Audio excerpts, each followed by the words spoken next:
I trusted my neighbors until I saw what they were doing to my daughter. My name is Evelyn. I'm 62 years old. I retired from teaching high school math 5 years ago. Now I live in a quiet suburb in Phoenix, Arizona. The houses are all one-story ranches with big yards and cacti out front. I moved here to be close to my daughter, Sarah. She's 34, married to Tom, who's a software engineer. They bought their house 2 years ago. It's right next door to mine. Sarah works as a nurse, but she's on maternity leave now. She's 7 months pregnant with their first child, a boy. Life felt stable for us. Tom has a good job. Sarah's healthy. We have barbecues on weekends. I help with the garden. The neighborhood has an HOA that keeps things neat. No loud parties, no junk in the driveways. It all seemed earned after years of hard work. Sarah and Tom are good people. They mow their lawn every Saturday. They wave to everyone. I visit them daily, bring over casseroles or help fold laundry. The heat in Phoenix is brutal, but we manage with AC and early morning walks. Sarah's pregnancy has been smooth so far. No complications. She's excited about the nursery, painted it blue last month. Tom installed new shelves. Everything felt right. Then the small things started. Our neighbor, Karen, lives on the other side of Sarah's house. She's in her 50s, works from home as some kind of consultant, always in yoga pants. Her husband travels for work. Karen's the type who smiles a lot but watches everything. First, it was the trash bins. Sarah put hers out a day early once, because she felt tired from the pregnancy. Karen knocked on their door that evening. "Hey, Sarah, I noticed your bins are out already." Karen said, "Ho rules say only on pickup day. Could you pull them back?" "It looks messy," Sarah apologized. "Sorry, Karen, I'll move them right now." "No problem," Karen replied. "Just keeping the street nice for everyone." Sarah told me about it later. We laughed it off. "She's picky," I said. But it bothered me a little. Sarah was waddling with that belly. Why make her drag bins? A week later, Karen complained about the mail. Sarah's packages piled up on the porch one afternoon. Tom was at work. Sarah was napping.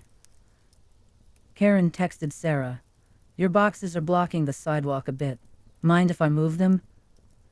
Sarah woke up to the message. She hurried out. But Karen had already stacked them oddly by the door. One fell over when Sarah opened it.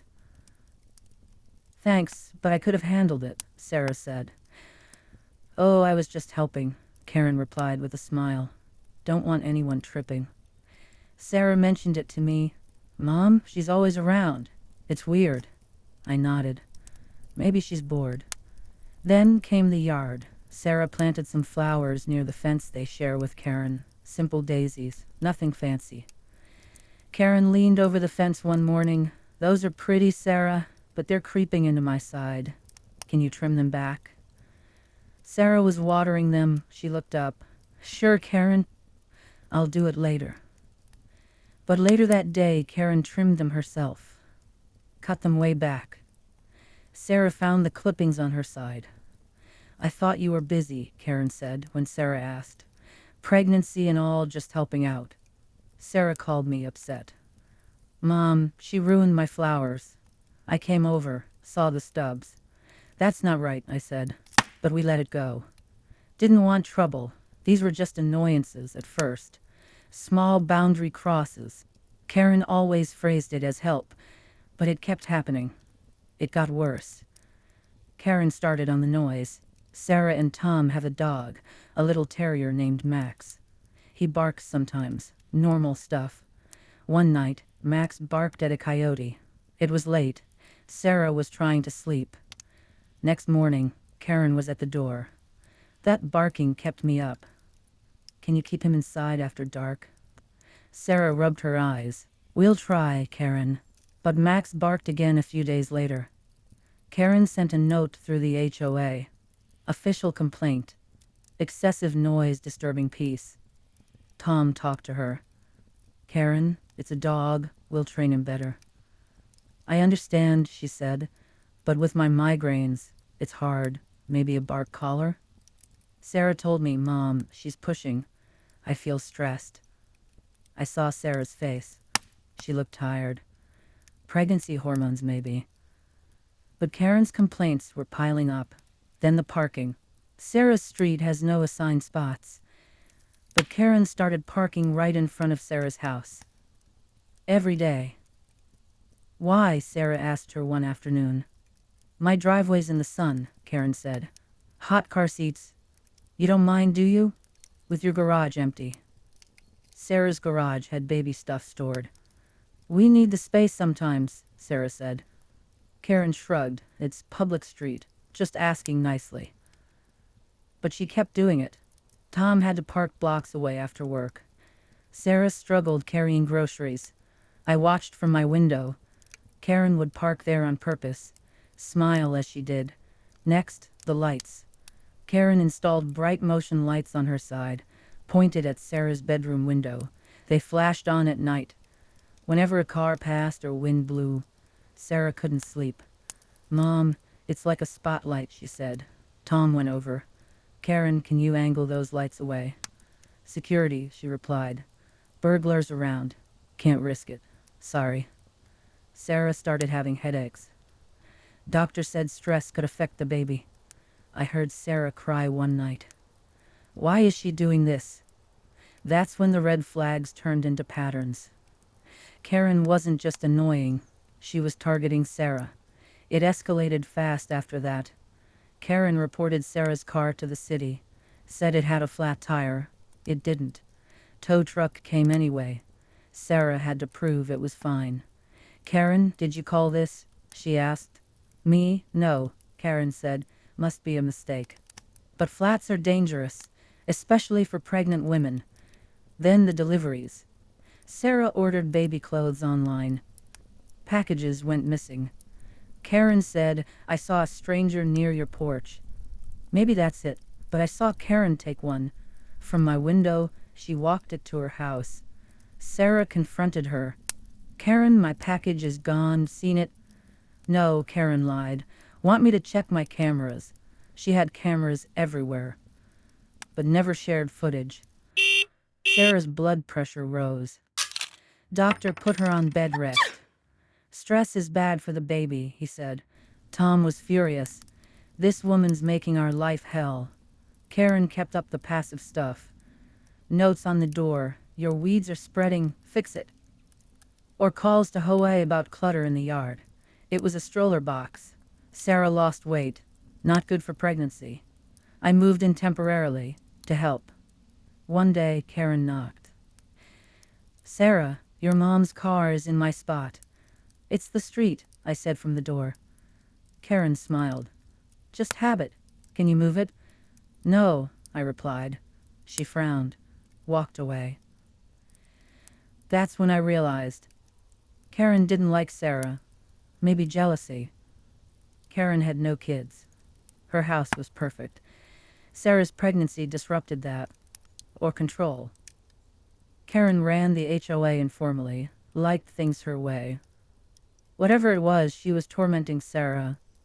Systematically, small cuts adding up. The stress endangered the baby. Doctor warned of preterm labor.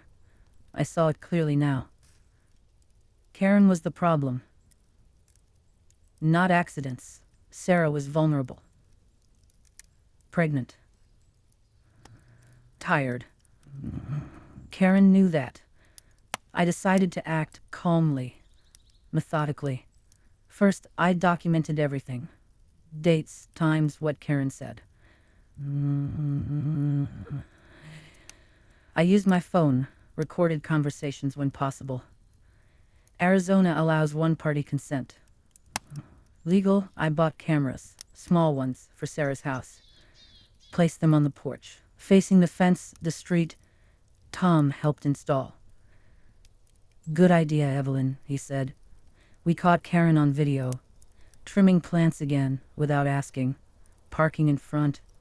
Blocking the driveway on purpose. One night, the lights flashed. Camera showed Karen waving a branch to trigger them on purpose. To wake Sarah, we had proof. Next, I researched OCHOA rules. Read the bylaws. Karen violated several unauthorized alterations like those lights. Harassment clauses, too. I gathered emails. Texts from Karen showed the pattern. Then, I contacted the HOA board. Sent videos, documents, anonymously at first. I told Tom, don't want backlash. But they knew it was us. OA investigated. Karen denied. Helping neighbors, she said, but videos don't lie. I went further, checked city codes. Her lights violated light pollution rules. Filed a complaint. Official police came for a wellness check on Sarah. Due to stress reports, I showed them footage. This is harassment, I said. They talked to Karen, warned her. But I wasn't done. Karen had cameras too. I wondered what they showed. Public records. I requested neighborhood reports. Found Karen had complaints against others before. Pattern of behavior. Then the revenge part. We used our surveillance against her. One video showed Karen taking a package. Clear as day. It was baby formula samples. We reported theft. Small claims. Police visited her. Misunderstanding, she said. But footage proved it. OA fined her for the lights. Made her remove them. For the plants, property damage. She paid restitution. Her parking, city ticketed her for blocking, repeatedly. Socially, word spread. Neighbors talked. Karen's a bully, one said at a block party. She lost her informal HOA power. People avoided her. Her husband came home more, argued with her. We heard through the fence. The torment stopped. Sarah's stress dropped. Blood pressure normalized. Baby stayed put. We got peace. Sarah gave birth 2 months later. Healthy boy, named him Jack. Karen's house went quiet. She parked in her driveway. No more notes, no complaints. I still watch. From my window. But order's restored. In the end, you see who's really watching.